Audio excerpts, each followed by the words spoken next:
सामुदायिक प्रार्थनेच्या महत्त्वावर या ठिकाणी श्री शुभम महाराज तरुणे आपल्याला महत्त्व विषद करतील अशी मी त्यांना विनंती करतो.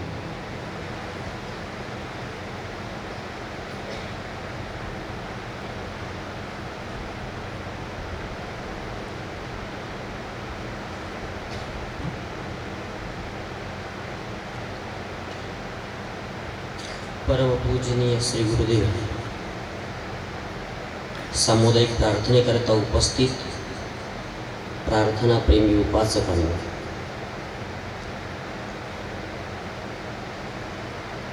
आज प्रार्थनेवर भाषण दुसऱ्याचं होतं, परंतु त्यांची उपस्थिती या ठिकाणी नाही आणि ही सेवा माझ्या वाट्याला आली. कालही तसंच झालं. याच्यासाठी मागच्या जन्मेचे काहीतरी पुण्य लागतात. महाराज म्हणतात ना, पूर्वीपासून केली असशील जोडत्वा पुण्याची, तुकड्या आदास म्हणे म्हणून जोड मिळाली याची जोड काहून मिळाली? या प्रार्थनेत माझंच भाषण काहून? कारण मागच्या जन्मीचं काहीतरी पुण्य असेल म्हणून या ठिकाणी माझं नाव घेण्यात आलं. त्यांचे काहीतरी पुण्य कमी पडले असतील म्हणून त्यांना कुठेतरी व्यथा आली आणि माझं या ठिकाणी भाषण गुरुदेवाच्या कृपेनं माझं नंबर लागलं. मी स्वतःला फार मोठा भाग्यवान समजतो की ज्या पुण्यनगरीमध्ये भगवान वंदनीय राष्ट्रसंत तुकडोजी महाराज जन्माला आले, त्या जन्मभूमीत, त्या पुण्यभूमीत या ग्रामजयंतीच्या शुभपर्वावर माझ्यासारख्या छोट्या पामराला 2 शब्द सांगण्याचा एक संधी मिळाली. फार मोठा भाग्यवान आहोत मी. आताच आपण सुंदर अशी प्रार्थना केली आणि मला तरी वाटते की आपल्यासारख्या ज्ञानी विद्वान यावलीकर सगळेजण, विद्वान मंडळी, महिला मंडळ, पुरुष मंडळ, तरुण मंडळ यांना प्रार्थनेचं महत्त्व सांगावं एवढा बी मोठा नाही. कारण वंदनीय महाराजांच्या गावात, ज्या गावात वंदनीय महाराज जन्माला आले, त्यांना प्रार्थनेचं महत्त्व मी सांगावं एवढा मी मोठा नाही. आपल्याला सगळ्यांना प्रार्थनेचं महत्त्व माहीत आहे. म्हणूनच तर आपण सगळेजण या ठिकाणी बसले आहात.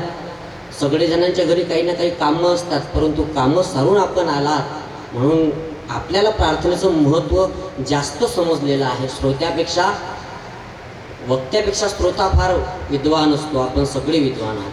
तरी छोटासा प्रयत्न करतो. वंदनीय राष्ट्रसंत तुकडोजी महाराजांनी ही सामुदायिक प्रार्थना निर्माण केली या जगाच्या कल्याणाकरिता, माणसाच्या कल्याणाकरिता. कारण हा विश्व जरी बनलेला असेल ना महाराज, तरी हा विश्व, हा भारत देश म्हणा, हा एक नकाशा आहे हो.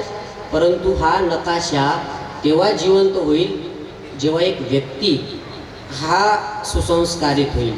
कारण व्यक्तीपासून कुटुंब निर्माण, कुटुंबापुढे समाज अपुला, समाजापुढे ग्राम आहे, ग्रामापुढे देश राहे आणि देश मिळून ब्रह्मांड होय गती गतीने जवळती. हा अख्खा ब्रह्मांड जर सुसंस्कृत करायचं असेल, संस्कारी जर करायचं असेल तर एक व्यक्तीपासून सुरुवात करावी लागेल. आणि महाराजांनी तेच केलं. काय केलं तर महाराजांनी एक उपासना आपल्याला लावून दिली, एक प्रणाली लावून दिली, ते म्हणजे सामुदायिक प्रार्थना. ही उपासना आहे महाराज. मोठ्या मोठ्या ऋषीमुनींनी तप केलं ना, ते तप करूनही त्यांना फलश्रुती झाली नाही. परंतु ही सामुदायिक प्रार्थना 17 मिनिटाची किंवा 20 मिनिटाची सामुदायिक प्रार्थना, त्या तपाचं फळ आपल्याला या सामुदायिक प्रार्थनेमध्ये मिळते. महाराज म्हणतात, उपासनेद्वारे मानसिक शक्ती वाढता, दुःख ही सुखाची प्राप्ती, ही ईश्वरी कृपा ही असे हाती जीवाच्याची. उपासनेद्वारे काय होते तर मनाची शक्ती वाढत असते. या ठिकाणी तुमचे मुलं बसलेले आहेत, लहान लहान मुलं, यांच्या मनाची शक्ती जर वाढवायची असेल तर ही सामुदायिक प्रार्थना, ही उपासना, हे हरिपाठ, ध्यान, सामुदायिक प्रार्थना, ह्या आरती करतो आपण आपल्या घरी, हे सगळी उपासना कशासाठी तर मनाची शक्ती वाढवण्याकरता. वाढता दुःख ही सुखाची प्राप्ती, म्हणजे जो नेहमी हरिपाठ करतो, प्रार्थना करतो, ध्यान करतो, तो व्यक्ती कधीच जीवनात दुःखी राहू शकत नाही.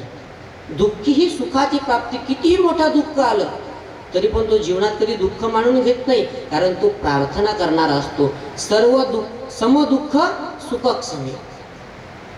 गीतेमध्ये म्हणतात संतुष्टम सततम योगी येतात्मा दृढ निश्चया. तो प्रत्येक परिस्थितीमध्ये समतोल असतो. त्या उपासनेची ही फलश्रुती आहे आणि अशी ही उपासना आपण सगळेजण करतात. किती गोड प्रणाली आहे समुदाय प्रार्थनेची किती गोड ही प्रणाली. लाभो जनास सकळा, किती गोड ही प्रणाली. या प्रार्थनेमध्ये शिस्त, शांत, गांभीर्य आदी गुण, उठण्या बसण्या बोलण्याचे ज्ञान, लाभे मानव्याचे शिक्षण प्रार्थने माझी. महाराजांनी या ठिकाणी शब्द काय मांडला? लाभे मानव्याचे शिक्षण. आज शाळा आहेत, कॉलेज आहेत, अत्यंत महत्त्वाचं बोलतो. आज शाळा कॉलेज खूप आहे, परंतु ते शाळा कॉलेजमध्ये डिग्री मिळते. BSc ॲग्री झाला त्याची डिग्री मिळाली, B.Pharm झालं त्याची डिग्री मिळाली, तो बनला कलेक्टर बनला त्याची डिग्री मिळाली. परंतु महाराज माणुसकीची डिग्री कुठं आहे का हो? ती माणुसकीची डिग्री जर कमवायची असेल तर ही सामुदायिक प्रार्थना, ही पाठशाळा आहे महाराज.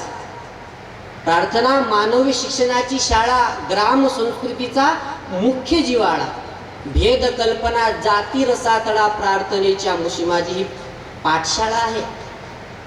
या पाठशाळ्यामध्ये तुमच्या गावातले मुलं येतात आणि एक नक्कीच बोलतो की या गावातले प्रत्येक मुलगा समोर जाऊन या गावातील 50-100 जेवढे काही मुलं आहेत यांच्यापैकी 10 जरी प्रचारक निघालेत ना तरी खूप आहे महाराज, आणि निघतीलच, कारण मंदिरे महाराजांचा हात आपल्यावर आहे. अशी ही सुंदर प्रार्थना ह्या विश्वाला. हे प्रार्थना गुरुदेव से यह स्वर्ग सम संसार हो. हा अख्खा संसार स्वर्गासारखा व्हावा ही प्रार्थना. आणि ही प्रार्थना कोण करत आहे? तर आपण सगळे एकत्रित येऊन करत आहोत. म्हणजे हा विचार एकट्याचा नाही आहे. हे प्रार्थना गुरुदेव से यह स्वर्ग सम संसार हो, हा एक वाक्य आपण हजारो लोक एका वेळेस ब्रह्मांडामध्ये पोहोचवत आहोत. म्हणजे ब्रह्मांड नक्कीच स्वर्गासारखा होईल. आणि हे आज जग जे टिकून आहे ते आपल्याच प्रार्थनेमुळे टिकून आहे. पाप करणारे किती आहेत जगामध्ये? खूप आहेत पाप करणारे, परंतु हा जग तरी पण चालत आहे का? कारण आपल्यासारखे चांगले लोक महाराजांची प्रार्थना नित्यानं करत आहेत. आपण किती भाग्यवान आहोत हो महाराज. ही प्रार्थना साधी नाही, सोपी नाही. या प्रार्थनेमध्ये सगळ्या धर्माचा पंथाचा विचार केला आहे वंदनीय महाराजांनी. इस्लाम के भी संत की कब्रों में जा बैठा हूँ मैं, हिंदू धर्म के संत के चरणों का रस लूटा हूँ मैं, कई क्रिश्चियनों की भी सुनी गिरजा घरों में प्रार्थना, कई बुद्ध स्थानों में भी की मैंने प्रभु से वंदना.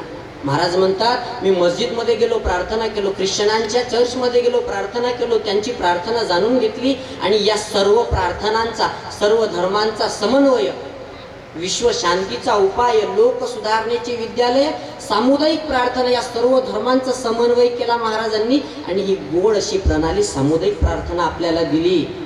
या ठिकाणी एका देवाची प्रतिमा नाही, कोणीही या ठिकाणी आओ कोई भी धर्मी, आओ कोई भी पंथी, देशी विदेशियों को मंदिर यह हमारा सबके लिए खुला है, मंदिर यह हमारा. अशी विश्वव्यापक प्रार्थना वंदनीय महाराजांनी आपल्याला दिली.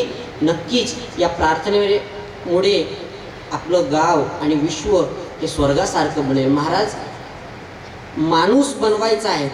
राष्ट्रसंतांची प्रवचने एक पुस्तक आहे, त्यामध्ये महाराज म्हणतात, त्यांची ओळी आहेत, त्यांनी लिहिलं आहे की आज त्या काळात लोकसंख्या काही असेल 40 करोड, ते काही लोकसंख्या असेल, त्यामध्ये महाराज म्हणतात आज 40 करोड लोकसंख्या आहे, परंतु सर्वांच्या मुखात एकच प्रश्न आहे की आज माणसाला माणूस भेटून नाही राहिला. महाराजांचे शब्द आहेत हे.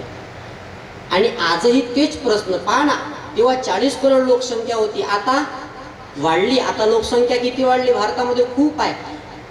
तेव्हाही तोच प्रश्न होता, आताही तोच प्रश्न आहे की माणसाला माणूस भेटून नाही राहिला. ही प्रार्थना माणुसकी शिकवणारी आहे हो महाराज. म्हणून महाराज म्हणतात ना, मित्र हो ऐका माझे वचन, जरी व्हावे वाटे गावाचे कल्याण, तरी सामुदायिक प्रार्थना साधन सोडू नका कधीही. एवढे अनुभव सांगून ठेवितो प्रार्थनाची मी गावाचे धन समजतो, यानेच स्वर्ग मोक्ष पावतो समाज पुला. स्वर्ग मोक्ष पावतो समाज पुला म्हणतात. ही प्रार्थना सोपी नाही, साधी नाही, आणि अशी ही गोड प्रणाली वंदनीय महाराजांनी आपल्याला लावून दिली. आणि आपण सगळे यावलेकरी, पुण्यभूमी या नगरीमध्ये राहणारे सगळे भक्त मंडळी आपण ही प्रणाली जपून ठेवली आहेत. आणि या कारखान्यातून, कारण सामुदायिक प्रार्थना हा कारखाना आहे, या कारखान्यामधून माणूस निघणार आहेत आणि हे माणूस समाजाला सुधरवणार आहेत. वंदनीय राष्ट्रसंत तुकडोजी महाराजांचे सैनिक, याच ही मिलिटरी आहे महाराज, तुमच्या गावातले लहान मुलं. आणि या मिलिटरीचा प्रशिक्षण म्हणजे ही सामुदायिक प्रार्थना आहे. इथून ते प्रशिक्षण घेऊन समाजाला सुधरवण्याकरता नक्कीच जाणार आहेत. अशी ही सामुदायिक प्रार्थना आपण नित्यानं आपल्या जीवनामध्ये अनुकरण करावी, आपल्या जीवनाचा उद्धार करून घ्यावा. एवढंच या ठिकाणी बोलतो आणि या ठिकाणी थांबतो. जय गुरु. यानंतर शांतीपाठाकरता सर्वांनी सरळ बसावं. शांतीपाठास करावी सुरुवात. सर्वे